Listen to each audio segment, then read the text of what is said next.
Bueno, chicos y chicas, sed bienvenidos y bienvenidas a la Semana Cultural de la Universidad de Sevilla. Bienvenidos al Cultura Fest. Arrancamos esta jornada, venimos de haber hecho el desafío 21, de haber hecho los cuartos de final, que próximamente tendré ya los resultados en Instagram porque han sido una auténtica locura.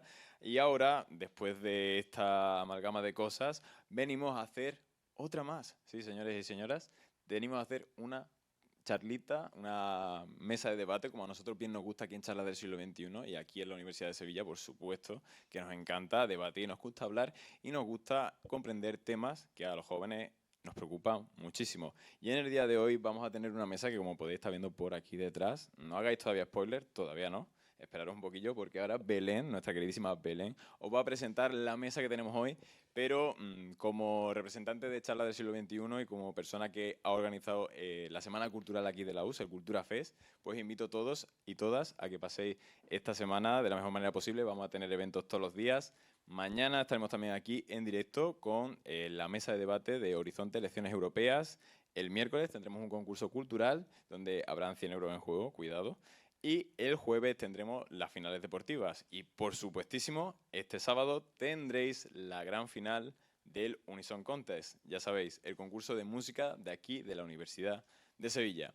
Pero hoy damos la bienvenida, Belén, ya si te voy a dar ti paso, para que introduzcas nuestra mesa del día de hoy, esa mesa de la economía del cambio climático. Así que si estás lista, te dejo todo tuyo.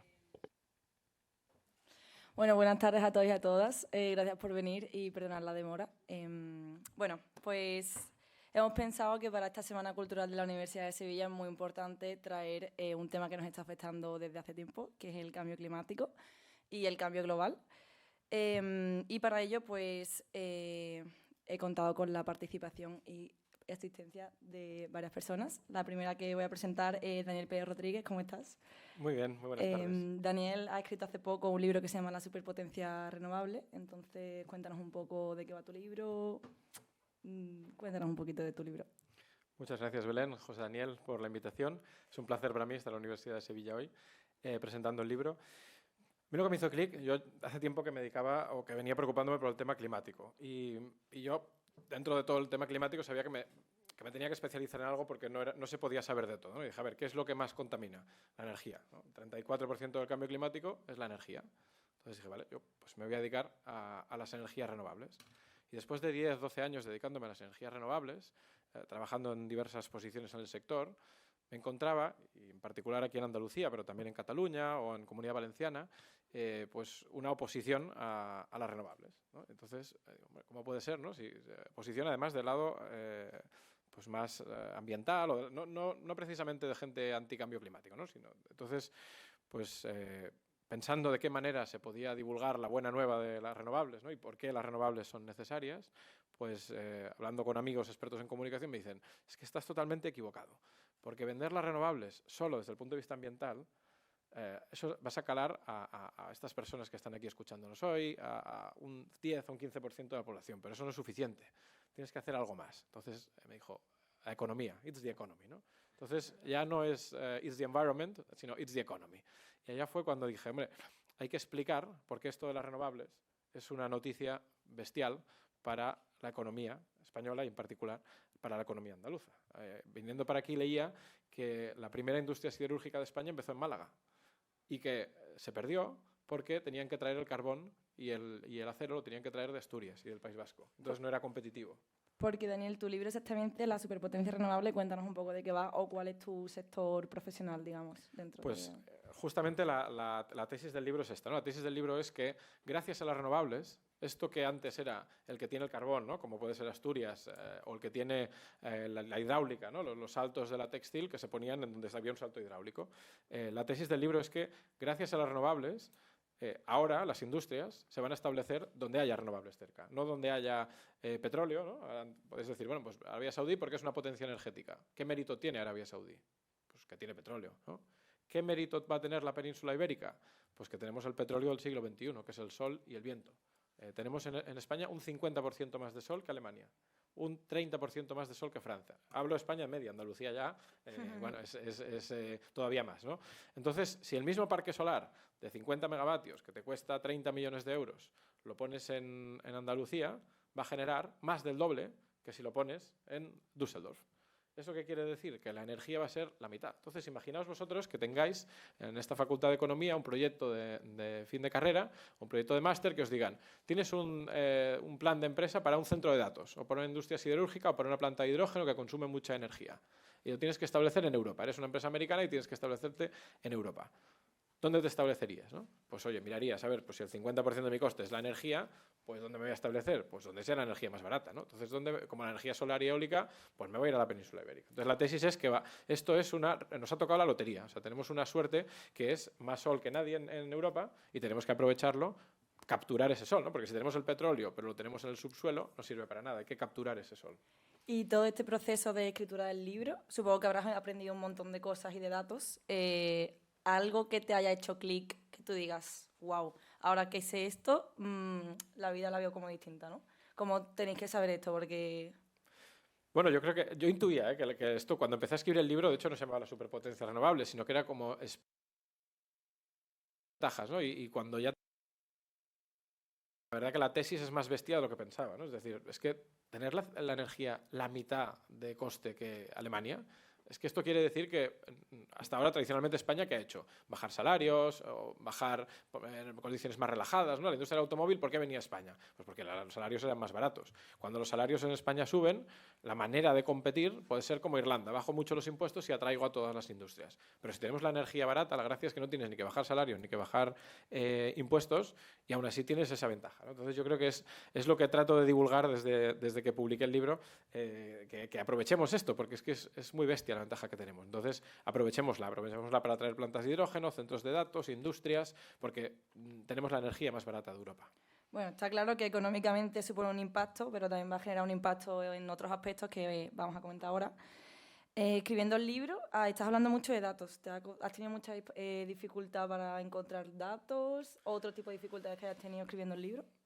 Mira, yo creo que en el sector de la energía no hay ningún problema de datos, al contrario, hay demasiados datos, ¿no? Hay infoxicación, o sea, tú vas a buscar y tienes todo tipo de fuentes, tienes que contrastar, ¿no? Pero creo que es un sector con bastante datos y lo que tienes que hacer es filtrar, o sea, lo único que hace el libro en realidad es juntar noticias de diferentes cosas y darle un relato, un hilo conductor a información que ya existía, ¿no?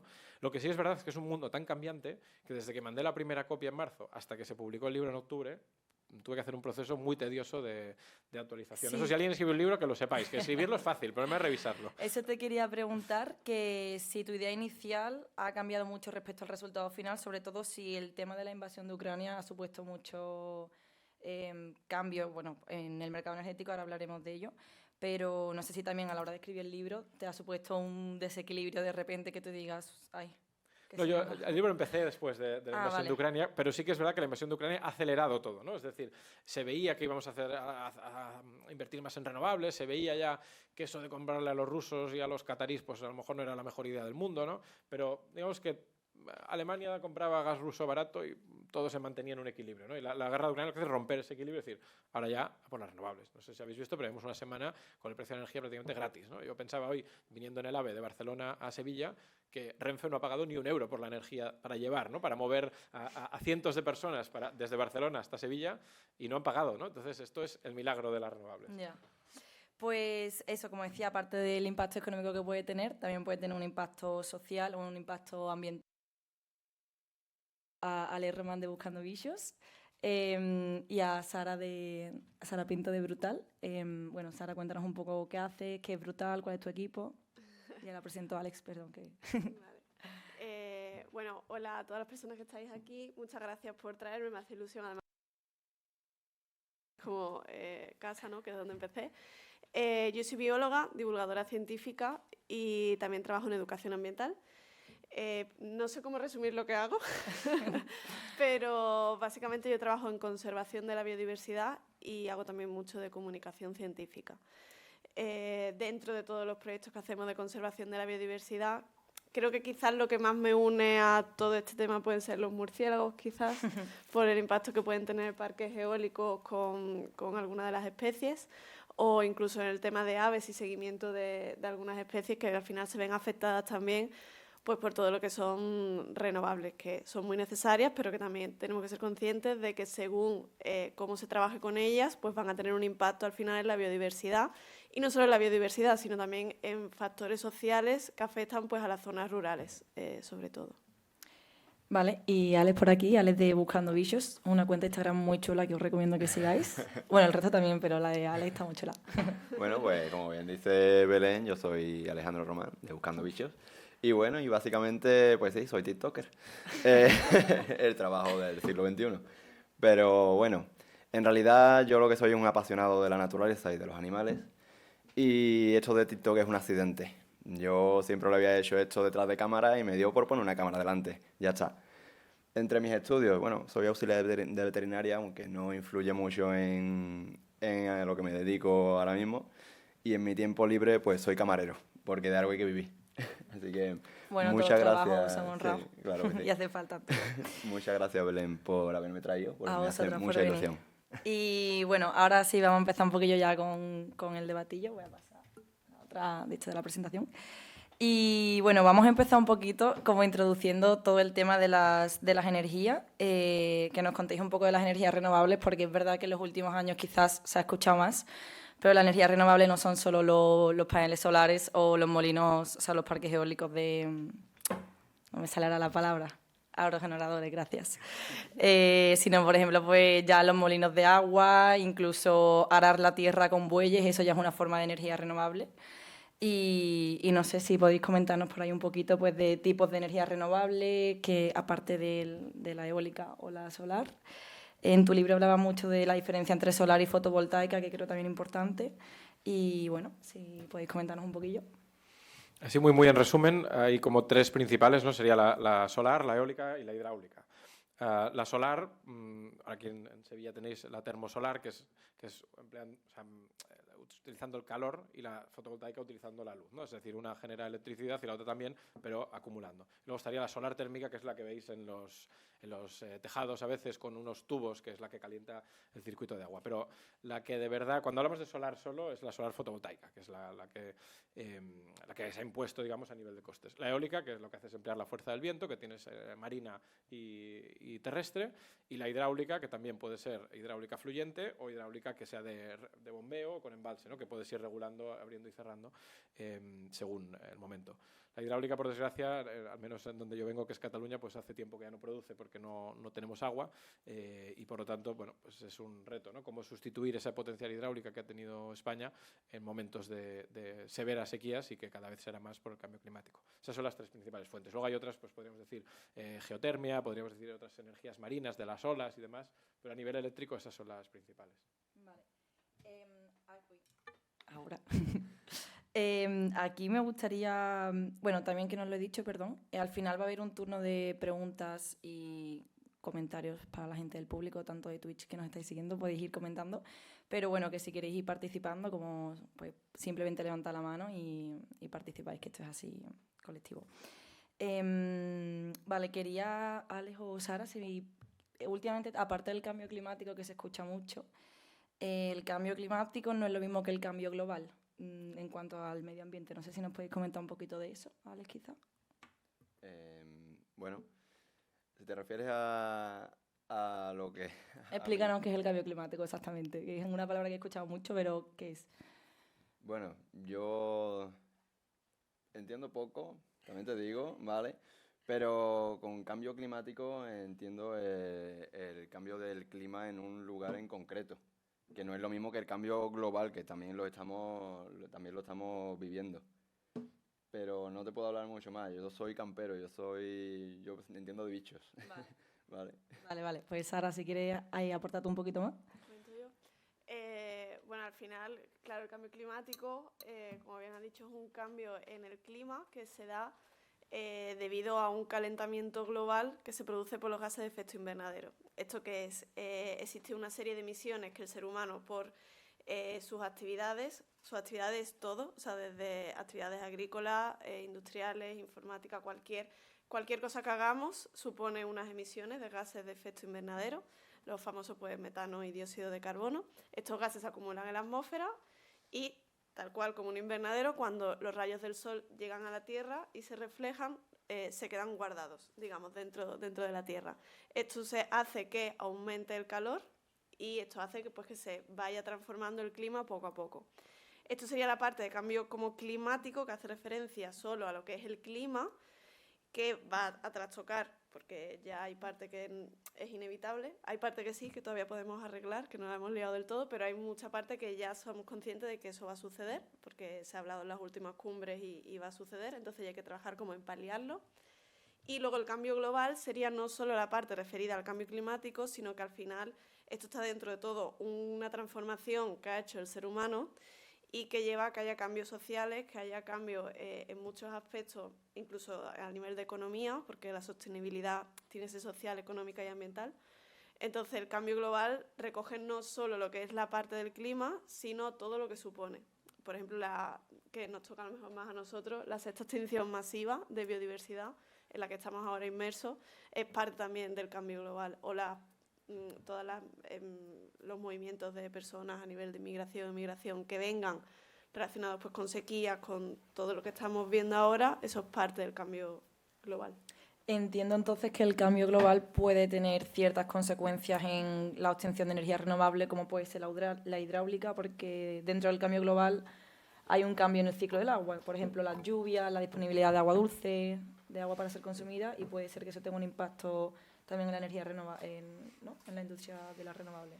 Sí, yo quiero ver las renovables como parte de la solución, ¿no? Porque, como decía Sara antes, para que os hagáis una idea, la cumbre del clima lo que establece es que podemos, entre comillas, calentar el planeta 1,5 grados, ¿no? Habéis oído, en el 2100, ¿no? Esto es como el consenso internacional. Pero es que llevamos 24 años y llevamos 1,09 ya. Es decir, que hasta el 1,5 es que vamos a llegar en los próximos 10 años prácticamente, vamos a llegar ya a los 1,05. 1,09 era en el 2019, que es el último dato que hay medido, ¿no? Imaginaos cómo vamos. Si lo miramos como presupuestos de carbono, es decir, cuántas emisiones causamos cada año versus las que habría que llegar al 2100, pues nos quedan 8 años para llegar a ese grado y medio, ¿no? Por lo tanto, las renovables, ¿qué pueden hacer?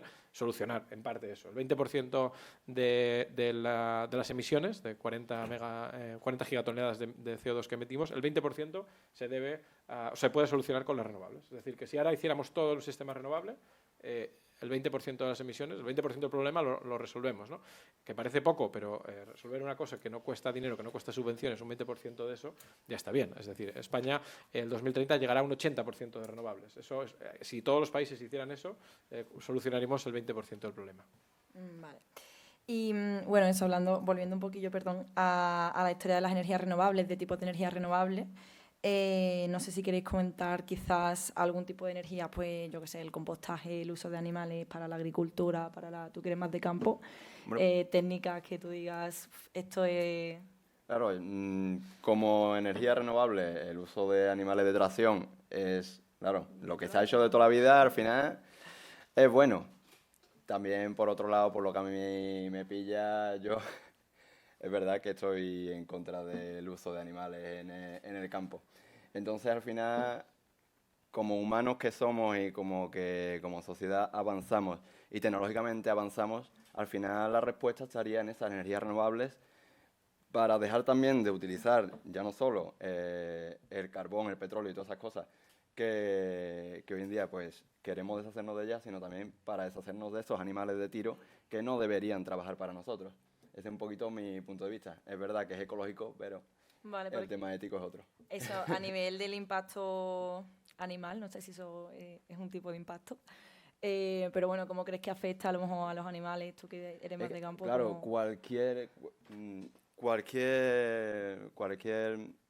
Quiero decir que muchas veces dicen como no, es que los animales están para eso, los caballos están para montarlo, no están para eso, simplemente desde hace 5.000 años pues nos hemos dedicado a domesticar animales, que está bien, que es parte de nuestra cultura, sí, pero igual que un día pasamos de simplemente cazar los animales a cuidarlos y criarlos, debemos estar ya en el paso como sociedad de decir, vale, los hemos domesticado, ya está bien de utilizarlos. Es mi visión. Bueno, esto es un debate. Eso es bueno. Vale. Acabas de decir algo. Yo tenía una pregunta que os quería hacer. ¿Las energías renovables pueden ser como otros tipos de producciones que pueden ser, digamos, extensivas, intensivas o semi-intensivas? ¿O todo es producir? O sea, las renovables en sí ocupan, o sea, lo que generas por metro cuadrado, digamos, es lo mismo, ya lo hagas en el tejado o lo hagas en el terreno, ¿no? Lo que sí que pueden ser es con más o menos impacto. Es decir, yo lo que defiendo es que todo lo que sea o poner renovables en espacios antropizados, mejor. Es decir, si ponemos, por ejemplo... ¿En espacio qué? Perdón, ¿y bueno, se o sea, puede explicar espacios que, por ejemplo, un antiguo peaje de una carretera, ¿no? Como estamos haciendo una instalación en un antiguo peaje de una carretera, se quita el peaje, por la carretera se libera, pues ahí tienes un montón de hectáreas, pues pones ahí un parque que ya hay una carretera, ¿no? O al lado de un aeropuerto, o al lado de un polígono industrial, eso sería. O en los tejados, por ejemplo. Todos los tejados de los polígonos industriales hay que ocuparlos con paneles solares. No tiene sentido en España, y menos en Andalucía, tener un tejado desnudo. Eso es el equivalente a iros de casa y dejar el grifo abierto. O sea, Claro. es derrochar energía, ¿no? Por lo tanto, eso es lo primero que hay que hacer. Eso es lo que menos impacto tiene. ¿Qué pasa? Que con eso no nos da. Entonces, habrá que otra parte de la energía tendremos que ponerla en terreno. Pero toda la que podemos poner en espacios que no hagan, que ya tienen otro uso, mejor todavía, ¿no? Sí, porque realmente, ¿cuál es el impacto de poner, yo qué sé, por ejemplo, pues un parque eólico de 500 hectáreas? A lo mejor para el tipo de... O sea, impacto ambiental. ¿Cuál es el impacto ambiental, Sara? No sé si tú usas un poco... O sea, por Antes has no- mencionado los murciélagos. Sí, murciélagos. Claro, sí, sobre todo, o sea, depende de muchos factores, depende de dónde lo sitúes, de cómo se haga, o sea, hay muchos factores que afectan a el impacto que tiene esto a nivel ambiental. Entonces es cierto que ya la ley se ha hecho de forma que hay que hacer unas evaluaciones de impacto ambiental en las que tienes que estar un año haciendo un seguimiento de aves porque bueno, no es lo mismo mirar cuántas aves hay en época de cría que si es una especie migratoria que la mires en invierno y resulta que es una especie que está aquí en verano, te va a parecer que no hay nada y luego llega verano y les puede fastidiar la época de cría. Entonces depende de muchos factores, pero sí es cierto que, por ejemplo, en el caso de los parques eólicos puede afectar a las aves, sobre todo en el paso migratorio, en el estrecho, que lo tenemos aquí en Andalucía. En el estrecho se ponen gente, o sea, se contrata gente para avistar aves que están pasando para poder parar los parques eólicos en los momentos más claves de paso, aunque aún así sigue habiendo como muchas muertes de aves por este tema, entonces habrá que seguir trabajando y buscando medidas que vengan bien tanto para la biodiversidad como para poder obtener energía, porque al final necesitamos energía. Y luego, por ejemplo, en el tema de los murciélagos, de los quirópteros, en España, todas las especies que tenemos en la península ibérica de quirópteros están protegidas, ¿vale? Porque todas las especies tienen las poblaciones que hay que protegerlas. Y, sin embargo, los parques eólicos son la primera causa de mortandad de quirópteros, la mayoría de la zona. Entonces, antes de hacer un parque eólico, por ejemplo, hay que hacer una evaluación de impacto ambiental en la que tú evalúas el número de... O sea, ya se empieza a ver, cada vez hay más protocolos, cada vez hay más información, entonces tú evalúas si es una zona correcta o no es correcta para poner esos aerogeneradores. O incluso ya se buscan, hay otros países como Francia, que están buscando como alternativas de ver en qué momento compensa parar esos aerogeneradores para que se permita el vuelo. O sea, siempre... Mi visión es que siempre se puede buscar o hay que intentar, en vez de pelearnos los ambientalistas, ¿no? O la gente de conservación con la gente de industria o economía o llámalo como quieras, en lugar de pelearnos de forma de confrontarnos, creo que lo mejor es pues, buscar una solución intermedia, porque al final si no, no llegamos a nada y ni unos ganan dinero ni los bichos se salvan. Entonces creo que hay como que intentar llegar a ese punto intermedio. Y con la energía solar, pues en el campo pues, hay también como mucho debate. Obviamente afecta, es que lo ¿Por qué explico muy debate bien. exactamente? O sea, ¿cuáles son las distintas visiones? Porque Vale. estamos mencionando muchos parques eólicos y sabemos que El vienen los solar. murciélagos y pum, se chocan. Pero realmente si el problema son las aves, si yo tengo un campo y lo pongo de placas fotovoltaicas, ahí no se me choca ningún pájaro, no sé qué Pero- impacto puede ¿Quieres tener en otro explicarlo tipo tú? de... Claro, Bueno, Vale. acapara yo. Lo explica, quiero explicarlo tú. Vamos a darle un poquito a Ale si Eh, quiere y a la completa. Venga. al final, cualquier acción humana tiene una repercusión, y más si es en medio del campo. No tiene aerogeneradores que afecten a las aves, al paso de las aves o al paso de los quirópteros. No, pero tienes una extensión enorme de tierra que estás ensombreciendo. Cuidado, que eso es muy importante. No puede crecer, si estás poniendo una placa solar, el suelo de abajo está a la sombra, no puede crecer las plantas que crecían antes, y ese microecosistema que se crea a ras de suelo, que es súper importante, tampoco se está creando de la misma manera que se estaba creando antes. No quiere decir que vayan a desaparecer las plantas y los animales, directamente no. Estamos hablando de que hay un montón de artrópodos, de un montón de pequeños reptiles que viven en prados, digamos, aunque estas extensiones, estos parques no se suelen poner directamente en un campo totalmente natural, pero sí que al final tiene un impacto, porque estás poniendo algo encima de una extensión de prado donde antes daba el sol. Vale. Y eso sí que es una... O sea, esto es un cambio climático, literalmente cambiando el clima de estas extensiones, entiendo. Estás Vale. ensombreciendo una zona. Vale, vale. Y no sé si tenéis a lo mejor más datos, no sé, datos concretos de animales, o habéis mencionado por ahí la evaluación del impacto ambiental, o digamos, vale, yo tengo un terreno aquí en Sevilla, imaginaros, que hay que... y quiero montar uno. ¿Qué tengo que hacer? Porque es importante. ¿Cuál es la situación de España, Daniel? No sé si tú sabes un poquito más de ahí. ¿Cómo de fácil es montar un nuevo parque? ¿Cuánto tiempo tardo? Eso, a nivel de logística.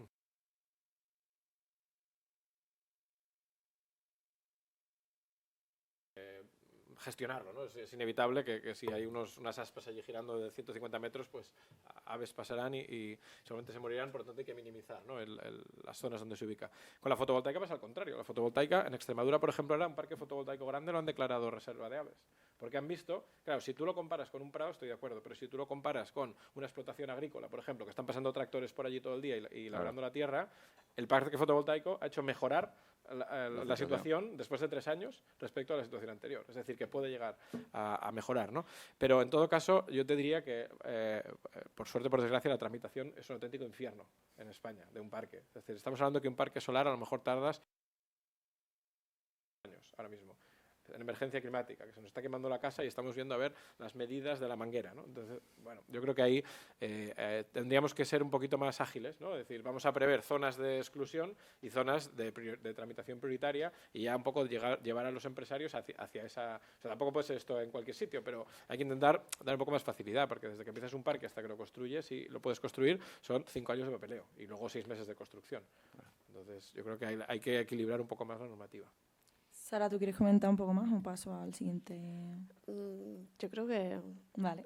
Si no, que luego me pregunten y yo me enrollo. Vale. Belén, aquí. Dime. Desde el chat, ¿no? Como me siento un poco gran hermano ahora mismo, Vale. ¿no? Diciendo el súper. Tengo varias cosas que comentaros, ¿no? Habéis estado hablando sobre el tema, ¿no? De las aves, hemos hablado también, ¿no? De cómo afecta, por ejemplo...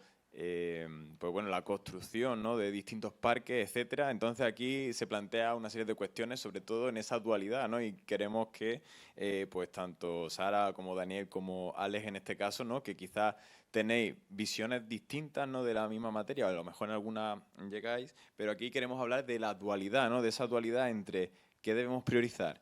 Debemos priorizar esa transición energética, ¿no? Que nos facilite, ¿no? Pues producir esa energía limpia, o realmente tenemos que focalizarnos en hacer menos, por así decirlo, decían, menos parques para preservar, ¿no? El medio ambiente. ¿Cómo veis esa dualidad y cuál sería quizá una solución, ¿no? Que se podría dar a este tema? O sea, yo lo veo claro. La estrategia, y aquí seguro que Alex y Sara estamos todos de acuerdo, la estrategia es salvar el máximo posible de individuos, ¿no? Es decir, nadie, creo que de los que estamos aquí, su objetivo es matar a los pájaros o matar a ningún animal, ¿no? Pero en ese debate, digamos, por polemizar un poco, la Comisión Europea lo dice muy bien en la guía, dice, no hay que salvar individuos, hay que salvar especies. Es decir, a veces, y con esto no quiero justificar que haya que matar pájaros, insisto, pero a veces ubicar un parque en una zona, o sea, hacer la eólica, ¿no? Es decir, podemos hacer una aproximación purista, es decir, oye, no se hace eólica marina en España porque no podemos garantizar que no pueda morir algún ave, que yo pienso que las aves no son tan tontas y al final van menos el águila que tenemos ahí en Cataluña, que da mucho problema, al final no mueren porque se ven el parque y se van, es un cambio de hábitat, ¿no? Pero, digamos, puedes decir, vale, pues... ¿cuánto riesgo corro, no? ¿Corro más riesgo a costa de que puedan morir más pájaros, y a cambio también quito petróleo y quito cambio climático y por lo tanto protejo desde el punto de vista sistémico el planeta, o al contrario, soy más paisajista, no hago ningún parque y sigo quemando petróleo y sigo quemando gas y por lo tanto hay más calentamiento global. Bueno, pues aquí es más la visión sistémica o la visión más zonal de qué hacer, ¿no? Y el equilibrio es lo difícil. Evidentemente, en una zona de reserva de aves que hay una concentración muy elevada y no vas a poner un parque. Ahora, ¿dónde pones el umbral, ¿no? ¿Cuántas aves o cuántos, el kernel que llaman, tiene que haber en esa zona para poner o no poner el parque? Bueno, pues ahí los ambientólogos son los que tienen que dar la respuesta. Yo no seré tan osado de proponer una respuesta. ¿Queréis comentar algo más? Bueno, Yo sí, pero... Comenta. Muchas cosas. A ver, yo creo que has dicho antes, o en una intervención anterior, algo que es súper interesante, que es priorizar el poner esas placas, el poner todo lo que sea unas infraestructuras para obtener energía en zonas que ya están utilizadas por el ser humano de otra forma. Eso creo que minimiza muchísimo el impacto en el medio natural. Y no es lo mismo fomentar el autoconsumo, o sea, el que tú tengas tu placa solar, el que tú tengas... O sea, eso ya está ayudando muchísimo. O sea, si se pusiera mucho esfuerzo en fomentar mucho el autoconsumo, obviamente con la energía que utilizamos, la energía con la que se ha fabricado la camiseta o con la que mando un email, no es solo la de mi casa. Se necesita más energía en la sociedad. Obviamente hará falta poner infraestructura que sean para todo el mundo. Pero si fomentamos muchísimo el autoconsumo, que puede ser una solución a corto plazo como un poquito más fácil, por ahí empezaríamos bien. Y luego, aquí a lo mejor estoy abriendo un melón, no sé cuántos agentes ambientales o de biología estáis aquí, pero como persona que, o sea, yo he trabajado en esas evaluaciones de impacto ambiental solo en temas de murciélagos y salía una zona en la que no se podían poner murciélagos, o sea, no se podían poner porque encontramos muchísimos murciélagos y, por supuesto, pusimos en el informe que no. Entonces, también es un poco, para la gente que trabajamos en esto y hay una promotora, hay gente, o sea, hay muchos intereses económicos medios, entonces creo que es importante poner en valor la opinión y los informes de la evaluación de impacto ambiental, no como si fuera un mero permiso que tú tienes que firmar para conseguir que se construya, sino que de verdad nos concienciemos todas las partes, no solo los que hacemos esa evaluación, para que se escuche y se tengan de verdad en cuenta los criterios ambientales. O sea, ya sí hay como una serie de directrices, en murciélagos, por ejemplo, en la SECEMU, en aves, cada uno tiene como sus indicadores para tú poder decir, mira, aquí no lo puedes poner o aquí sí. Entonces, al menos las herramientas que tenemos a día de hoy y con lo que sabemos, evitar hacer el daño peor. O sea, por lo menos si se pone porque la energía es necesaria, intentar hacerlo de la mejor forma posible. Vale, Alex, ¿quieres comentar un poquito? Bueno, yo básicamente lo que ha contado Sara, increíble. Y es básicamente eso, no estamos aquí para o 0 o 10, no. Esto es una transición.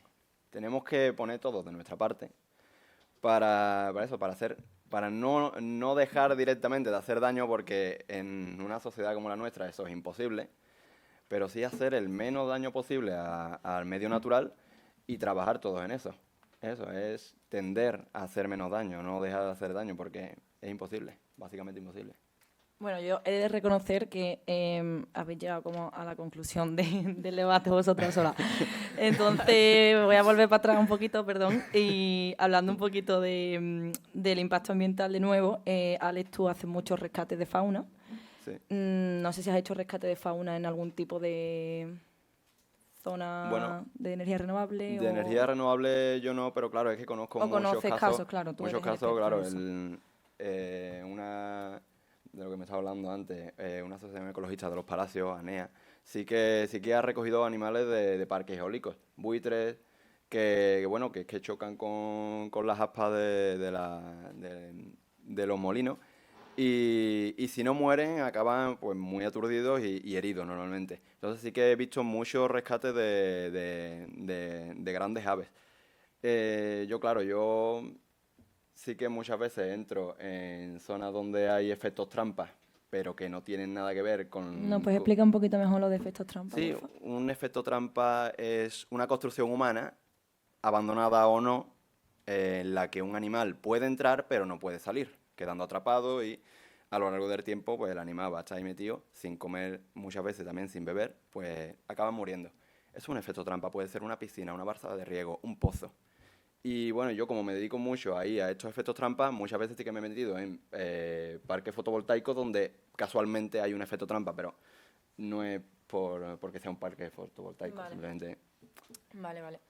Pues ahora me gustaría también hablar un poco de la situación, porque hemos estado hablando también, o sea, estamos viendo aquí el impacto ambiental de las energías renovables, pero no estamos mencionando nada de las energías no renovables, que es todo el tema del petróleo y todo eso, que eso no lo vamos a dejar, o sea, no vamos a abrir ese melón, pero al final es verdad que es mucha geopolítica. Lo que yo creo que tú hablabas antes un poco es que va a haber una especie de cambio en esa distribución de la geopolítica y que a lo mejor países como Arabia Saudí, bueno, no sé qué va a pasar con Arabia Saudí, pero probablemente la situación económica mundial internacional de España pues vaya a cambiar. Entonces me gustaría que nos contaras un poco, Daniel, si puedes, pues cuáles son los países líderes ahora mismo con distintos tipos de energía y la situación actual de España.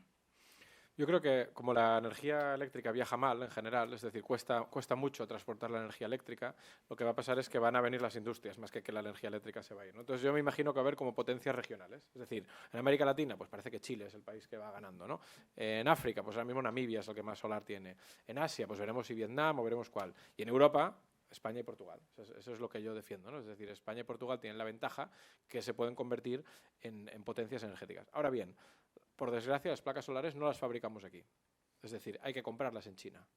Eso es la mala noticia de la transición energética, ¿no? Que la diferencia es que ahora, para abrir las fábricas la semana que viene, necesitamos que haya gas, ¿no? Que vengan los barcos, que vengan... Si nos quitan el gas, ya se para la economía. La diferencia es que ahora, comprando de China, las placas están, es decir, no podremos hacer más instalaciones solares, pero las que ya tenemos hechas, esas siguen funcionando, es decir, que la dependencia es mucho menor. Dependes de China cuando compras las placas, pero una vez que las tienes compradas y funcionando, o la eólica lo mismo, ya no dependes, ¿no?, de China. Por lo tanto, la dependencia es menor, pero por desgracia me encantaría que las fabricáramos en Europa, pero no somos capaces de competir con los chinos. Bueno, ese es un concepto que iba a dejar también más para adelante, que es la deuda ecológica. No sé si alguno lo quiere comentar, Sara o Daniel, o si no la puedo explicar yo, si nosotros... A ver, la deuda ecológica al final, bueno, aquí también hay que abrir el tema social muchísimo, Sí. porque al final, para resumirlo un poco, digamos que los países tienen cada uno unos recursos naturales y tanto tienen unos recursos naturales como tienen unas emisiones y un daño al medio ambiente, ¿no? Entonces, digamos que la deuda ecológica sirve de alguna forma para contabilizar, medir cuánto daño le debemos al planeta y sobre todo respecto a países desarrollados, respecto a países en vías de desarrollo, digamos que bueno, pues Europa y el norte de América al final usa los recursos de otros países a los que les debe una deuda ecológica al final. Esto se transforma, cualquier recurso natural se transforma en dinero, tiene un valor económico. Y esto supone que se puede, entre comillas, transformar lo que sería un recurso natural en dinero y esas emisiones que se emiten de más, pagarlas como deuda de lo que estás haciendo al planeta. No sé por dónde lo quieres enfocar. No, ¿Para dónde entro? No, así yo creo que está bien. Yo, Vale. por ejemplo, es eso. Estabas comentando que las placas solares suelen venir de China, entonces entiendo que la extracción de materiales no es en España, la contaminación de la producción no es en España, pero sin embargo el PIB, y aquí no sé, porque no soy economista, eso obviamente lo va, pero el PIB sí que mejora en España, porque Y en además China la también, producción... en China también porque venden las placas. Vale. Pero nosotros le sacamos más partido Eso porque sí. estamos produciendo muchísimo más. Eso es. Entonces, pues eso sería un poco un ejemplo de la deuda ecológica de esto. También... Perdón. Ya lo voy a liar. El litio y todo, o sea, todo lo que son minerales, entiendo que eso se extrae en África, muchos países, supongo. O, Bueno, o sea, te pregunto por si lo sabes, no lo sé. ¿Yo o Daniel? El litio ahora se está... O sea, hay diferentes países que lo producen. Por suerte aquí no solo China, o sea, también hay otros países, ¿no? Y se están descubriendo... Cada vez se descubren más nuevas reservas de litio, con lo cual creo que eso se va a ir diversificando. Pero al final lo importante no es el litio o el silicio. El silicio también hay por todo el mundo. El problema no es el silicio, sino la capacidad de hacer que el silicio se convierta en un panel solar. Y eso es lo que Vale. solo los chinos tienen, por desgracia. Tenemos por aquí una intervención. Espera, que es que si no, no te escuchan los desde casa.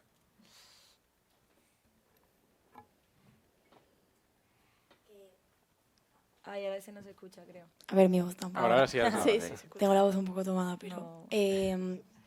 El tema también es, yo creo que España tampoco puede competir, aunque se extraiga de España o de países de Europa. Bueno, Exacto. no, quería, Sí, totalmente. quería hacer la pregunta eso, que si España produjese, porque habrá empresas que produzcan placas solares, sí podrían competir con el precio que proporciona China. O sea, teóricamente, si todos empezáramos de cero, sí. El problema es que China tiene tal industria tan dopada ya y con tanto volumen que ahora montar una industria fotovoltaica yo creo que es extremadamente complicado. Otra cosa es que se decide hacer fotovoltaica de calidad, ¿no? Pues para ventanas, para integración arquitectónica, ese tipo de cosas de poco volumen, sí.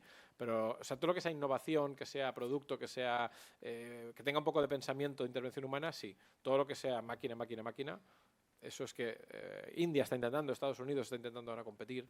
Yo, si fuera el ministro de Industria, me dedicaría a las siguientes batallas. Es decir, yo la de la solar ya la doy por perdida y iría a las otras batallas, es decir, las baterías, los vehículos eléctricos, la aerotermia, todas esas las cosas que vendrán ahora, ¿no? Yo creo que las placas solares ya, bueno, la única empresa que teníamos un poco grande, que es Meyer Burger, la han hundido en bolsa los chinos con ataques bajistas a muerte estas semanas, ¿no? Y no sé qué va a pasar, va a cerrar la gran fábrica que teníamos en Europa, en Alemania. Entonces, yo creo que las placas solares ya es muy difícil que se pueda salvar.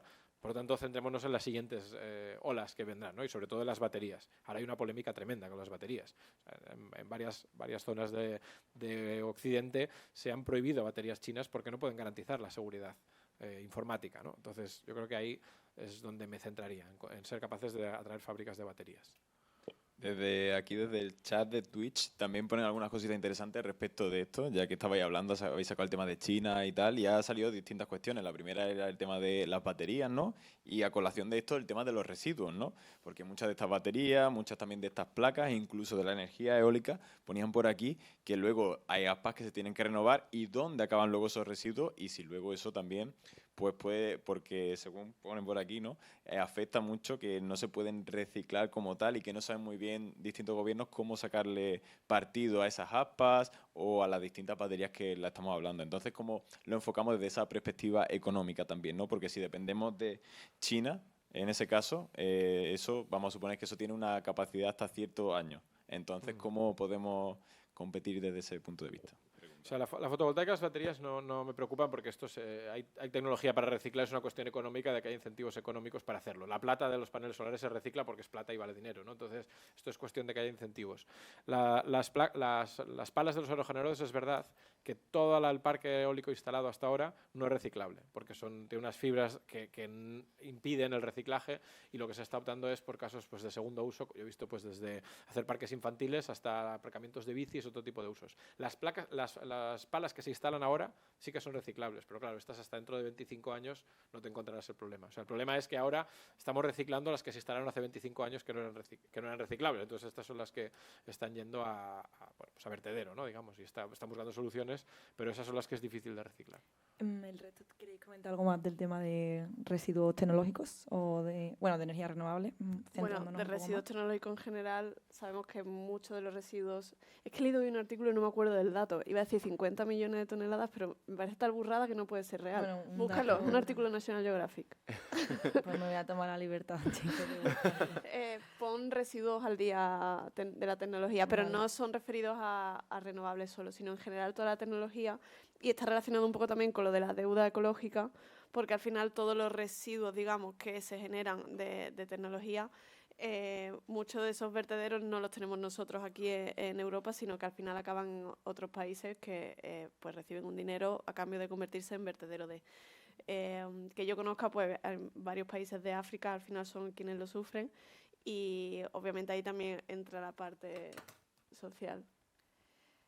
120, bueno, no sé. Si no, estoy ahora lo leyendo, busco, sí, si no, búscalo está tú, mi yo no sé si historial. estoy leyendo el mismo Está mi artículo y historial. no la quiero liar.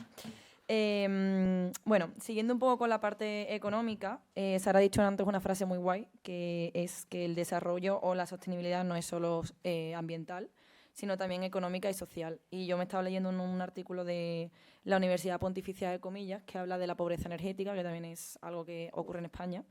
Y os voy a meter un poco de datos aquí que creo que están guays que lo sepamos. A fecha de 2022, ¿vale? 4,3 millones de personas, que lo traduzco, si no, corrígeme, Daniel, que yo estos datos...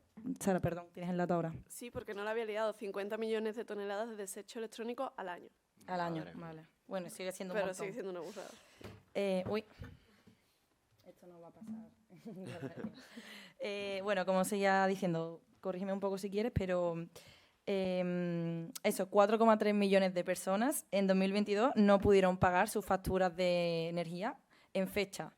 Si son 4,3 millones de facturas, o sea, perdón, de personas, entiendo que son de casas, que no son personas como tal. Luego también 8 millones de personas no pudieron tener una temperatura adecuada durante el año. Imaginaros aquí en Sevilla, pues con 40 y pico de grados que hace en verano, o en provincias de pueblos del norte, el frío que tienen que hacer en invierno y no poder tener una temperatura adecuada para nosotros que somos jóvenes, pero también que podemos salir a lo mejor a calentarnos cuando hace frío, pero bueno, personas de distintas edades que también hay que tenerla en cuenta. También otro dato, que en España, no sé si tú esto lo has comentado en tu libro, pero bueno, se estima un 7% de pobreza energética, entendiendo por pobreza energética cuando te gastas más del 10% de tus ingresos para pagarlas. Y esto no solo se debe al mercado energético, del que entiendo que tú conoces un poquito más, sino también porque la calidad de las viviendas sobre las que hemos construido. Que creo que es que el 60% de las viviendas, o sea, de los edificios que existen ahora en España, cuando se construyeron fue previa a la ley de regulación térmica de los edificios. Entonces, pues no tienen una calidad suficiente. Entonces, en la parte social, el impacto social que tiene esta falta de acceso a la energía o del mercado energético, el precio de la luz, del gas. Bueno, por suerte, los datos que dices que son correctos del 2022, espero que cuando lleguen los del 24 sean muchísimo menores, ¿no? Porque el precio este año va a ser pues en torno a un tercio de lo que fue en el 22, con lo cual la factura va a bajar sustancialmente, está bajando, ¿no? Estamos hablando de un precio de la energía que estuvo en torno a 150 euros y este año no acabará ni en 50. Es decir, que esperemos que eso, y es gracias a las renovables precisamente, ¿no? Las renovables están abaratando la factura y cuando abaratas para todos. Pero más allá de eso, yo creo que la gracia de la transición energética no es solo el que el consumidor pueda permitirse pagar, sino que también el consumidor puede permitirse participar, ¿no? Puede permitirse por primera vez en un sector estratégico participar, porque en un aeropuerto o en una carretera o en una gran infraestructura de las que se pueden hacer, que sean estratégicas de país, a nadie se le ocurriría decir, que la ciudadanía invierte, venga, vamos entre todos a poner un 10% del aeropuerto, ¿no? Sin embargo, las renovables, la magia es que tú, desde tener una placa en un refugio de montaña hasta tener 1 millón de placas en un desierto en Arabia Saudí, te sirve lo mismo, ¿no? Entonces, eso lo que hace es empoderar, permitir que cualquiera en su casa, en su refugio, en su campo, pueda tener unas placas solares y pueda convertirse en productor. Esto es el cambio, ¿no? Que pasamos de un sector de grandes actores a un sector donde todo el mundo puede poner unas placas en su casa y empezar a producir.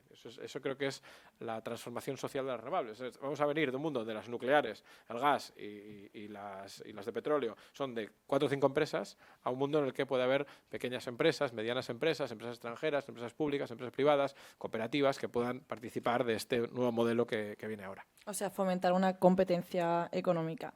Y entiendo, fomentar el autoconsumo, como hemos estado comentando antes. Voy a lanzar también otro debate como tal, que es si renovable significa sostenible. Alex, ¿tú qué opinas? Bueno, renovables y sostenibles, según, como todo depende. Como bien ha dicho, vamos, ya lo han comentado mis dos compañeros, si tú en tu casa o en un lugar público, de un sitio ya antropizado, de un sitio que ya se utilice humanamente, si tú ahí colocas placas fotovoltaicas, por ejemplo, pero también podemos estar hablando de otro tipo de energía renovable, ¿es sostenible? Claro que es sostenible, si es un sitio que ya estás utilizando, un sitio donde no afectas a la naturaleza en casi nada. Por ejemplo, hace unos años hubo un revuelo porque un ayuntamiento quería poner un parque fotovoltaico sobre un cementerio que estaba utilizando. La gente se escandalizó de una manera increíble, pero es que es un espacio que podemos utilizar perfectamente. Los tejados de los nichos perfectamente se pueden utilizar para poner placas fotovoltaicas. Entonces, no veo ahí el problema. El problema está cuando lo pones en medio del campo. O no, porque como ha dicho también mi compañero, cuando dejas de arar un sitio porque ahora hay placas fotovoltaicas, pues está haciendo un bien a la naturaleza. Vale. ¿Vosotros queréis comentar algo? Vale. Pero comenta que estamos en un... Dime. Asistente de micro, pues... Hablando de esto, habéis comentado de que, que es bastante complicado la burocracia española poner energías renovables. Pero estáis comentando ahora de que cada persona, o sea, en los tejados de nuestras casas podemos tener. ¿Es tan difícil o es más sencillo tú como particular ponerlo que una empresa poner en un terreno amplio? Sí, Un segundo, porque es que, gracias por recordarme, que tenía que apuntado, que hay muchísima especulación sobre el famoso impuesto al sol. Entonces, Yo tengo placa. vale, ¿nos podéis explicar un poquito eso del impuesto Y al yo sol? que soy de la Comunidad Valenciana, está el mito del impuesto al sol. Claro, entonces, no ¿qué es existe. el impuesto al sol? ¿Hay que pagar el sol? Por aclarar, no en un tejado, hoy en día una empresa o un particular, en menos de 6 meses, y seguramente particular en 1 o 2 meses, dependiendo de la comunidad autónoma, puede tener la instalación legalizada. Es decir, es un momento, no tarda nada. Y luego el impuesto al sol. El impuesto al sol es un impuesto que estuvo, del que se habló mucho, pero es un impuesto que ya no existe. Es decir, ya no hay ningún tipo de impuesto a la energía fotovoltaica en los tejados. Esto existió, hubo una propuesta que se casi implementó en la época del gobierno anterior, pero esto en el 2018 fue derogado y por lo tanto ya no hay ningún tipo de impuesto a las energías renovables en el tejado, ¿no? Ya no existe el impuesto al sol. Era un impuesto, no era un impuesto en realidad, era un peaje que lo que hacían es cobrarte por autoconsumir energía. Esto sería como si tú pones un huerto y por los tomates que produces en tu huerto para tomarte en tu casa, te cobran un impuesto a lo de los supermercados para contribuir a los supermercados. Es que esto cuando lo explicas con tomates parece, esto a nadie se le ocurriría. Claro. Pues en energía se nos ocurrió.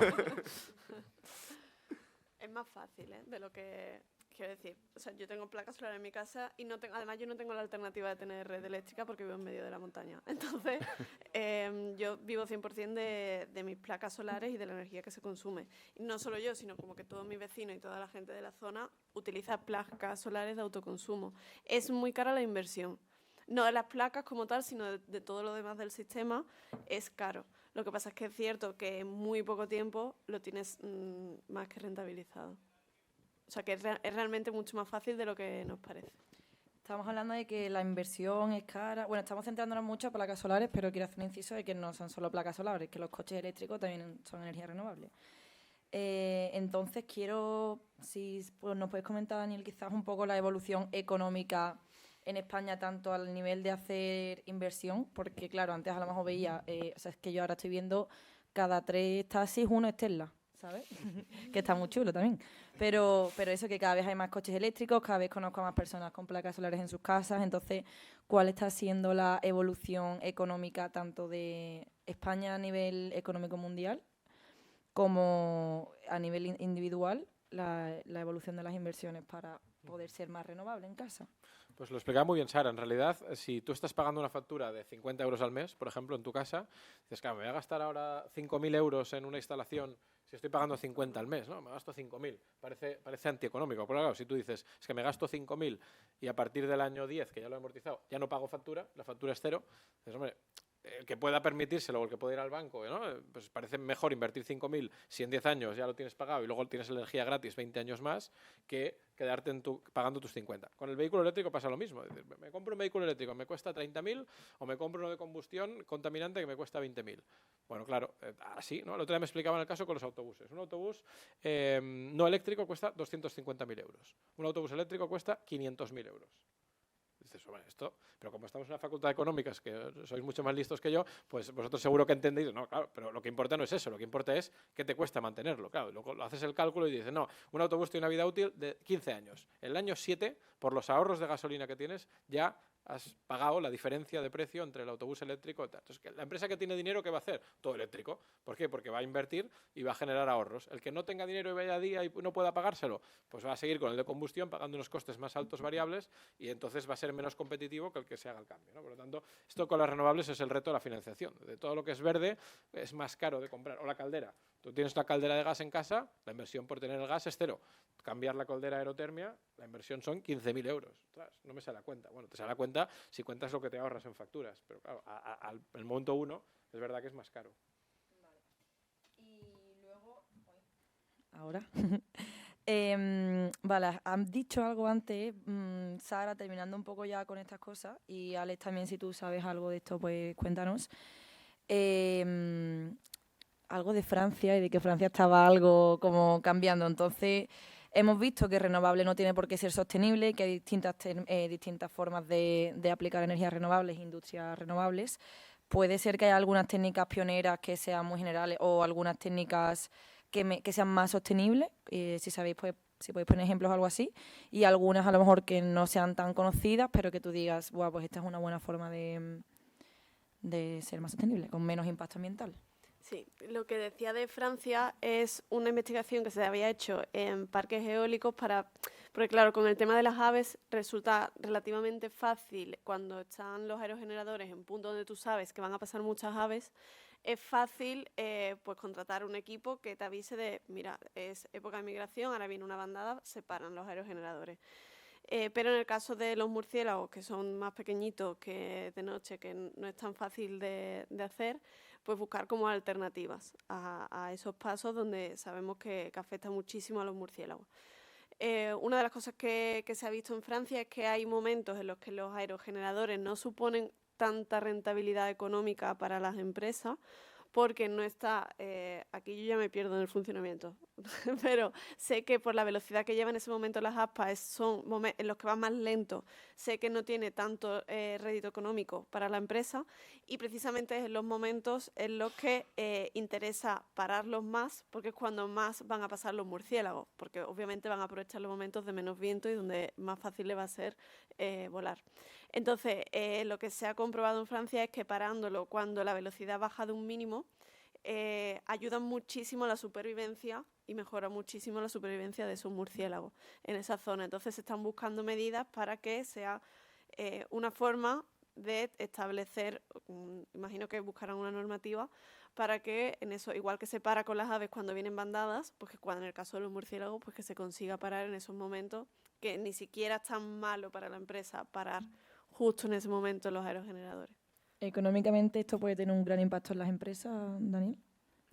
Yo desconozco este caso, es muy interesante que comentas, no lo conozco, pero tiene sentido, ¿no? El viento, a partir de un mínimo nivel de viento, el aerogenerador prácticamente es que ni arranca. Entonces, justo también tiene sentido que las aves cuando precisamente se mueven, no es cuando hay un vendaval, sino en momentos de más tranquilidad, con lo cual me parece que tiene bastante sentido. Yo sé también que hay dispositivos que detectan, por ejemplo, especies que están en peligro de extinción, pues ya tienen como cámaras que te las detectan y cuando ya detectan se para automáticamente, o sea que existen estos mecanismos. Lo que haces es cuando haces la inversión ya lo calculas, dices, vale, ¿cuántas horas no voy a funcionar porque la red eléctrica no es suficiente? Tantas. ¿Cuántas horas no voy a funcionar porque voy a tener que parar por pájaros? Tantas. Y si aún así te salen los números, inviertes, si no, pues no. Vale. Alex, tú... Vale. También había escuchado algo por ahí. Tenemos por aquí una perdón. pequeña interrupción.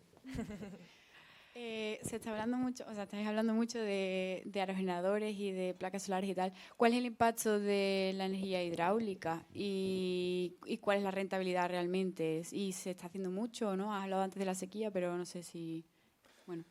Energía hidráulica nueva es bastante raro porque los mejores sitios ya están ocupados, o sea, el impacto lo tuvo en su día, ahora ya nueva es muy raro. Lo que se suele hacer es, se hacen de lo que se llama de bombeo, es decir, a lo mejor tienes una presa, pues construyes otra abajo o arriba y bombeas agua arriba y abajo, pero eso es un ciclo cerrado del agua, con lo cual en momentos de escasez de agua te sirve, ¿no? O sea, es decir, si tú tienes agua que turbina solo cuando baja del río, pues vas a producir pocas horas. En cambio, si tú tienes un circuito cerrado de agua con un embalse arriba y otro abajo, que prácticamente podrías llevar camiones cisterna, llenar el embalse y ya está, ¿no? O sea, no te necesitas ni río casi. Entonces tú tienes una conexión para arriba y para abajo. Cuando no hay energía renovable de otro tipo, tiras el agua hacia abajo, generas energía eléctrica. Cuando tienes mucha solar y eólica, bombeas hacia arriba para tener otra vez agua en el pantano de arriba y volver a bajar, ¿no? Es un circuito cerrado. Eso es lo que se está haciendo ahora en hidráulica, aprovechando la infraestructura existente. Porque nuevas es muy difícil a día de hoy. No salen los números. ¿Y qué impacto ambiental puede tener la energía hidráulica? Como bien dice Daniel, el impacto ya lo tuvo. Por ejemplo, en todos estos pantanos que vemos que hoy en día se utilizan para tener una presa, el impacto no es la presa, el impacto es el pantano.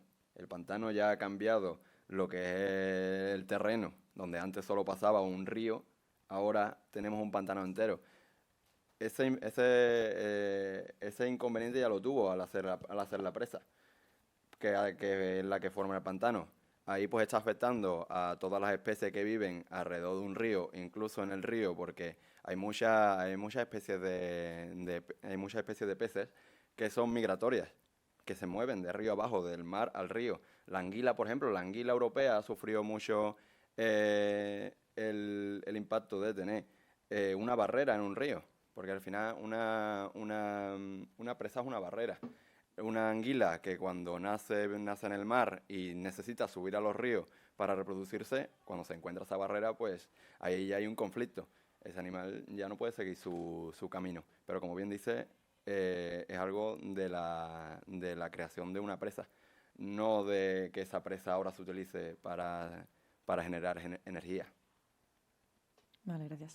Sara.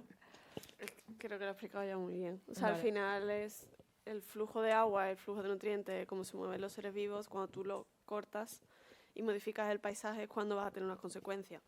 Si la presa ya estaba, habría que evaluar si es mejor aprovecharla ya que está hecha. Porque ¿de qué año estamos hablando que se hicieron todas estas? ¿Como hace 10, 20, La 50? época de Franco. Vale. La mayoría de la época de Franco. Como dicen los viejos de mi pueblo, cuando Franco hizo los pantanos. Vale. Pues creo que eso es un poco todo lo que habíamos planteado para esta mesa. No sé si tenemos por ahí comentarios de... ¿Vale? Hola, buenas tardes. Tengo el micro, ahora te lo paso. Bueno, llego un poco tarde, disculparme. Muy interesante, la verdad que todo lo que he escuchado desde que he llegado me parece interesantísimo. Os doy la enhorabuena, por supuesto. Y bueno, yo no sé si voy a hacer una pregunta o voy a hacer un comentario que ya habéis hablado, ¿vale? Entonces, como nosotros estamos viendo la economía del cambio climático y cuál es el impacto de la energía, de las energías renovables, es muy interesante que, no sé si lo habéis tratado, que nosotros desde que la Unión Europea apostó por Next Generation, pues en realidad todo este cambio que se está produciendo está subvencionado. Es decir, nosotros actualmente sabemos que ahora mismo las empresas están invirtiendo porque están subvencionados. No solo los coches eléctricos, que ahora se habla mucho de coches eléctricos, porque están subvencionados los coches eléctricos, las placas solares están subvencionadas. Cuando estas subvenciones dejen de estar, será una inversión suficientemente rentable en Europa. Esas cosas, porque China nos lleva adelanto a Europa. Nosotros sabemos que tenemos la carrera ahora mismo, vamos los segundos, los terceros. ¿Cómo cambiará esto cuando las subvenciones se reduzcan? De todas maneras, por aclarar, no existen subvenciones categóricamente a las placas solares a día de hoy. La energía solar es la más barata con diferencia y no existen subvenciones. Lo que existen es al autoconsumo en concreto. O sea, es decir, solo a un pequeño tipo de las placas solares, que son aquellas de autoconsumo, ahí sí que había una subvención, ya no hay. O sea, a día de hoy ya el Next Generation ya vencieron a 31 de diciembre y ya no hay. O sea, es decir, que yo creo que el impacto principal de las placas solares es, o sea, contra lo que te comparas no es por la subvención, sino es por el precio de la energía. Es decir, si la energía está muy cara, los números salen perfectamente sin ningún tipo de subvención. Y luego, sobre los vehículos y demás, también podríamos debatir, porque ¿cuántas subvenciones tienen los combustibles fósiles también? Es decir, el fuel de transporte aéreo no tiene ningún tipo de impuesto, por ejemplo. Es decir, que no solo tiene subvenciones los vehículos eléctricos, ¿no? Sino que la gasolina en muchos países está mega subvencionada, ¿no? De hecho, es un cártel que decide los precios en función de lo que les interesa a nivel mundial, según cómo es entre los diferentes países la geoestrategia, ¿no? Es decir, a día de hoy, sin ningún tipo de subvención, el vehículo eléctrico es la manera más barata de moverse de forma privada y la energía solar y eólica es la manera más barata de generar energía eléctrica, lo cual no hace falta. De hecho, es más barato hacer una nueva planta solar sin ningún tipo de subvención que mantener abierta una central nuclear. O sea que con diferencia es la tecnología más barata. Bueno, aquí hay expertos que también podían... Sí, por ahí había alguien con la mano levantada, si quieres... Espera, que nos están viendo desde casa, que gracias por vernos desde casa también, y no te escuchan, si no.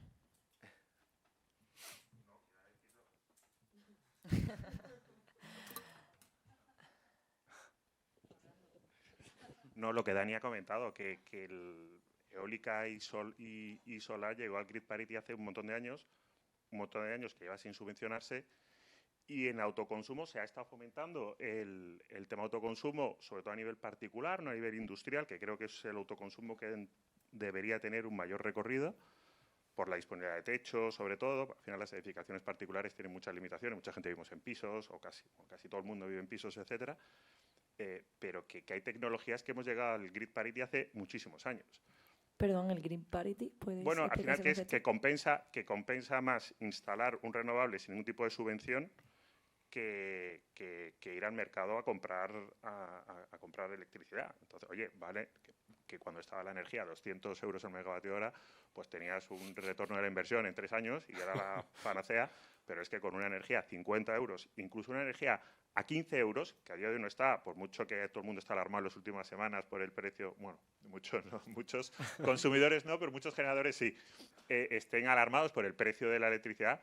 La electricidad son ciclos a lo largo del año, son ciclos a lo largo del día y siempre vas a ver, y cada vez veremos más horas a precio gratis de la electricidad por todo el enorme parque fotovoltaico que se está instalando aquí en España fundamentalmente, pero que va a haber horas en el mismo día que el megavatio hora esté a 100 euros el megavatio hora, por ejemplo, y al final cada uno tiene que hacerse ese análisis. Oye, yo cuando consumo más, cuando consumo menos, cuando genero por autoconsumo y cuando no genero y voy a tener que seguir tirando del grid, de la red para comprar, o cuando me voy a poder poner una batería para los excesos que tenga de autoconsumo, pues poder almacenarlos para poder luego verterlos a la red. Pero luego quería comentar que hay mucha tecnología que es perfectamente rentable sin ningún tipo de subvención.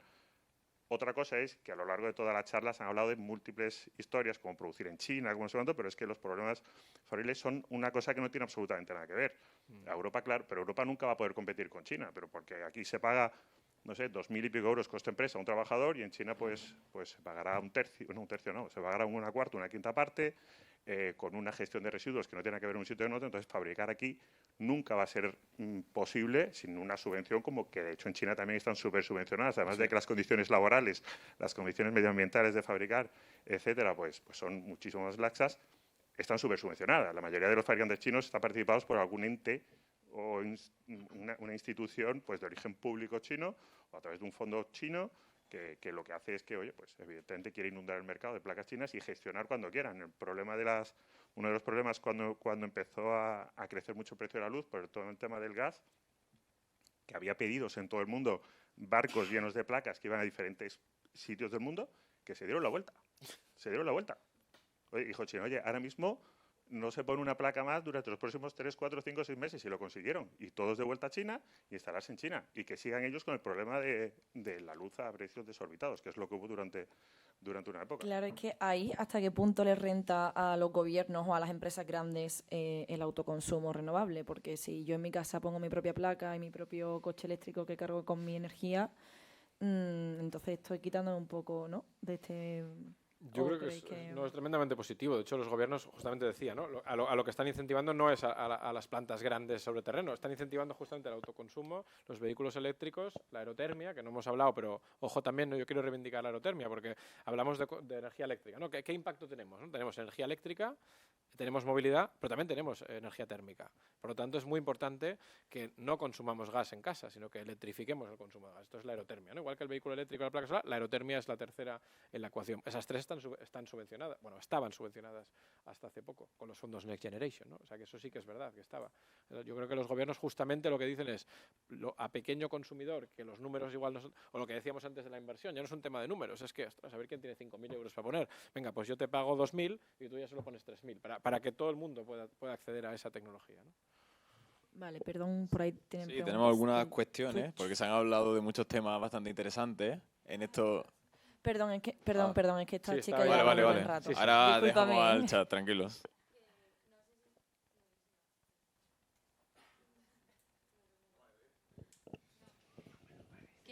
Quizás se sale un poco del tema en el que estáis metidos ahora, pero a mí me ha interesado sobre todo el tema, que creo que ha sido Sara la que la ha mencionado un par de veces, el tema de social.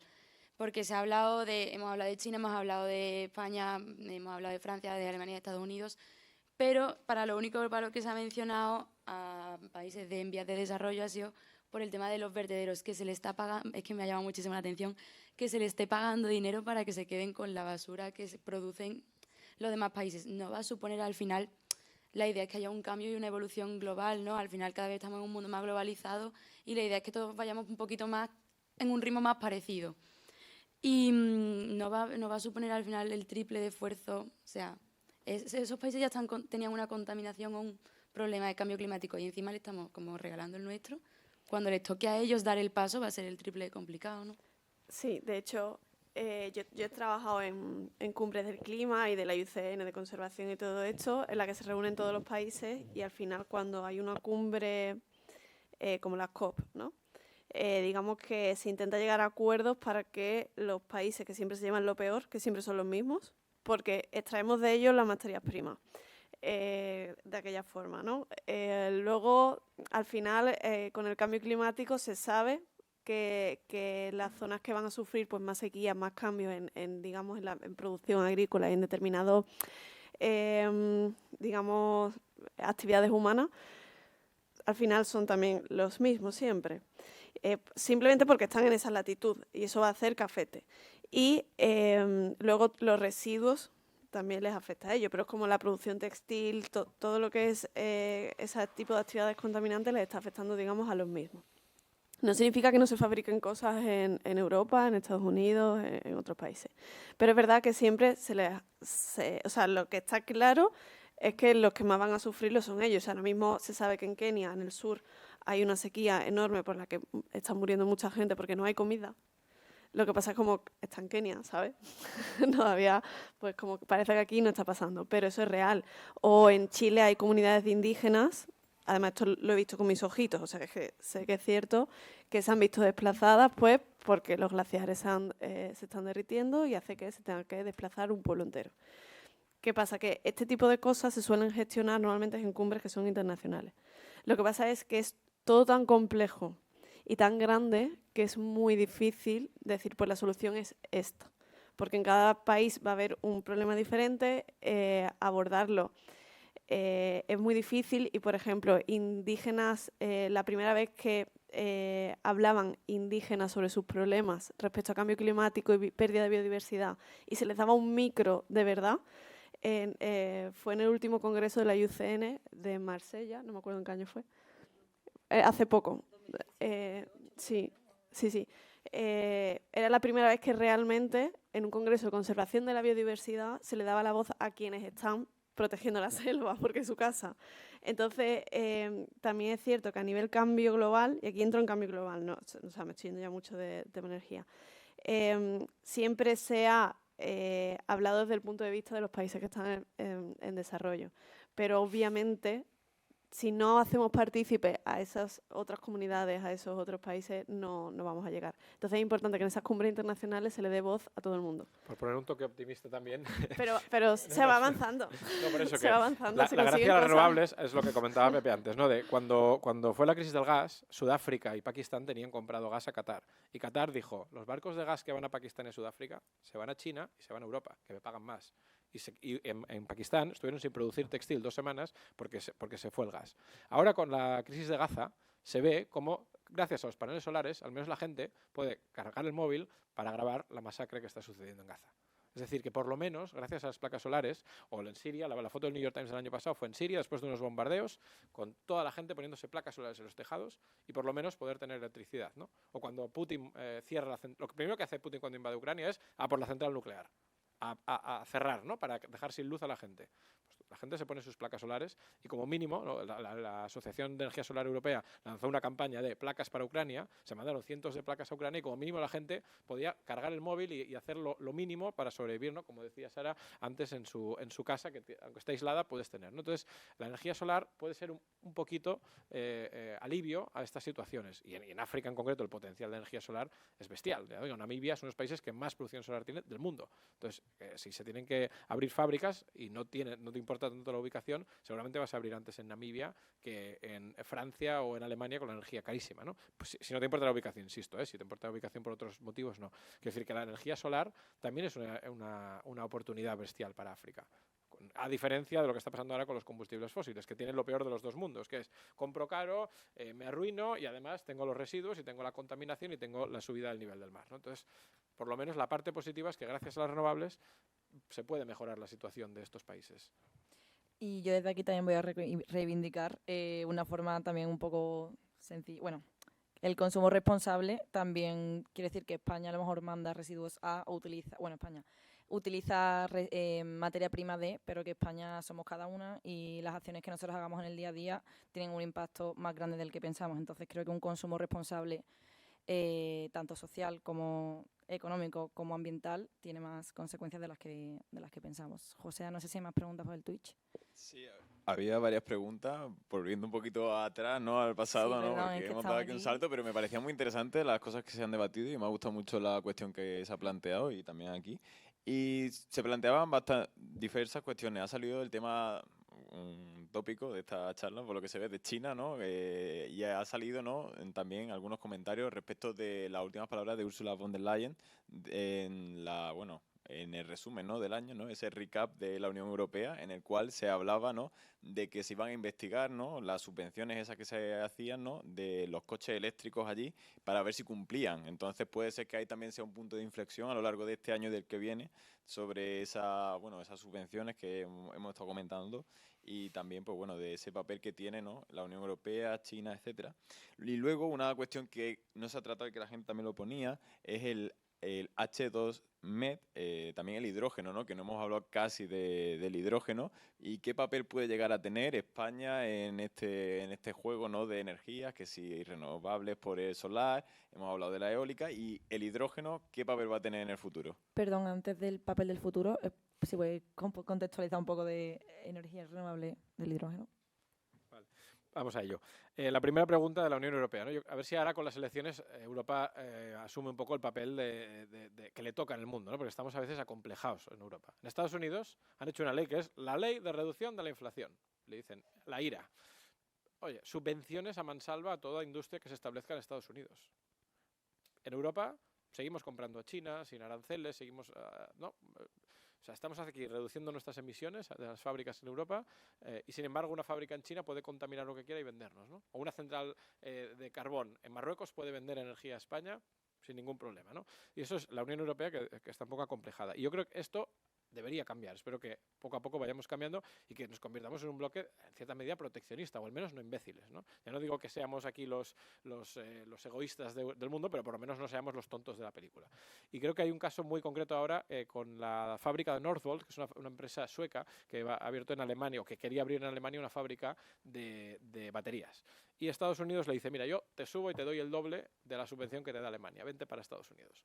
Entonces Alemania dice, es que yo no puedo subir más, porque es que ya he puesto el máximo. Entonces pregunta a la Unión Europea, ¿puedo subir más la subvención? Porque tu directriz de la Unión Europea me prohíbe subir todo esto. ¿Y qué dice la Unión Europea? Si es para igualar la subvención del régimen americano, sí. Esto es un cambio totalmente radical respecto de lo que veníamos haciendo antes, ¿no? Es decir, ¿por qué una fábrica que se quiere abrir en Europa, Estados Unidos llega, te doy el doble, es que normativa europea no me permite igualarme, ¿no? Tú tienes derecho a igualar, ¿no? Entonces, ese cambio creo que Europa tiene que hacerlo. Es decir, oye, vamos a proteger a nuestra industria, vamos a ser capaces de producir algo aquí y en concreto la carbon levy que han puesto para cuando entra un producto chino o un producto turco que entra en Europa ahora, le van a cobrar por las emisiones que se producen allí si no hay un régimen homologable, ¿no? Pues esto va en la buena dirección. Es decir, vamos a hacer estándares altos, pero también vamos a obligar a que el resto los tengan, porque si no aquí somos los tontos de la película. Y respecto a la otra pregunta. El hidrógeno. El hidrógeno es una fiebre que espero que se nos pase ya, porque ha habido un boom ahí que yo no entiendo, la verdad.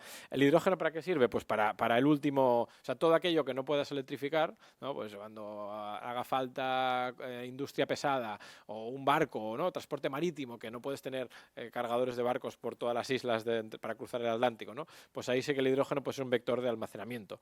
Pero en general el hidrógeno, yo creo que ha habido un bluff que ahora veo que se está desinflando un poco la idea del hidrógeno, ¿no? El hidrógeno tiene sentido para industria pesada, allí donde se consume, y tiene sentido para ciertos usos, como pues el transporte marítimo. Yo exportar hidrógeno a Francia, Alemania, me parece un disparate. Y entonces comentan, ¿y entonces por qué se está haciendo esa inversión enorme en conectar Francia, Alemania con España? De momento se ha hecho una nota de prensa, veremos a ver si se hace esto. De momento hay una nota de prensa muy bonita que dice que se van a invertir y tal, veremos a ver si se hace. O sea, España ahora mismo no produce hidrógeno. El hidrógeno que se consume en España ahora mismo no es verde. O sea, estamos hablando de cubrir todo el consumo de hidrógeno que ya consume España, más que no sobre. Y además, digo yo, ya pensando como egoístamente como país, ¿no? Si tenemos el hidrógeno más barato de Europa, ¿qué tenemos que hacer con ese hidrógeno barato? ¿Regalárselo a los alemanes? ¿O tenemos que decir a la industria, venid a España que tenéis energía barata? Yo, desde luego, que haría lo segundo. Vale, no sé si alguien tiene alguna duda más, tanto de aquí como de el Twitch. Me gusta esa palabra. Hola, buenas, soy Conra, encantado. Hola. Yo tenía una preguntita, no tanto de economía, sino que más bien de política y la aplicabilidad. O sea, económicamente parece súper rentable, lo que sean las energías renovables. Políticamente no sé tanto. Habéis hablado, ha puesto sobre todo Daniel muchísimos ejemplos de cómo Europa invierte en cierta autonomía económica e industrial que no es necesariamente igual a buscar esa misma autonomía y esa misma inversión en energías renovables. Pienso en el caso de que Alemania, dependiente de los tubos rusos, una vez que empezó la guerra con Ucrania y aquellos se cortaron, la prensa informó mucho y hizo mucho bombo de aquí llega la gran transición a las energías renovables por parte de la cabeza de Europa, que es Alemania. Sin embargo, esa transición no llegó. A día de hoy se sigue quejando muchísimo y sigue habiendo muchas críticas hacia ello. Somos España, somos también Europa en ese sentido. ¿Cómo de real es ese proyecto de superpotencia renovable que a día de hoy es posible, es un proyecto, pero no es realidad? Bueno, yo creo que es bastante avanzado. España en los últimos 5 años ha multiplicado por 5 la potencia solar, de 5 a 25, en 5 años. Es decir, que creo que la evolución está siendo bestial y que todavía sigue. Y esos primeros señales de la superpotencia renovable es que llevamos 10 días sin pagar luz prácticamente. Es decir, llevamos 10 días. Y esto tampoco es bueno, ¿eh? Es porque esto estás dando una señal muy mala a la gente de no inviertas en solar porque ya de la red te lo doy gratis. Es decir, tampoco este extremo es bueno, pero para mí la ventaja es que a día de hoy, si tú quieres hacer un contrato a 10 años, tú quieres comprarte luz a 10 años, ¿no? Una industria que quiere, yo pongo el caso de Diamond Foundry, una empresa de diamantes, además invertida por Leonardo DiCaprio, americana, que quiere establecer en España. O sea, en Europa, perdón, para hacer diamantes artificiales, para no hacer diamantes de sangre. Me voy a establecer en Europa. Mi coste principal, ¿qué es? La energía eléctrica. ¿Dónde me voy? A Trujillo, porque tengo una planta solar al lado que me inyecta la energía súper barata, la energía más barata de Europa. Y esto ha pasado ya, está abriendo, esta fábrica está abriendo, no es una cosa. En el libro hay 80 páginas de ejemplos de concretos. Amazon, ¿dónde pone Amazon su instalación para el centro de datos? En Alcalá de Guadaira. ¿Dónde hace su instalación más grande de solar en un techo? En Dos Hermanas. Esto ya está pasando, ya existen estas instalaciones hoy día, ¿no? Entonces, esto es gracias a la perspectiva y a la realidad de tener la energía más barata de Europa. Bueno, pues con esto concluimos un poco el foro debate, mesa redonda, todo. Muchas gracias a todas por venir, Sara, Alex y Daniel, muchas gracias. Y nada, eso es todo.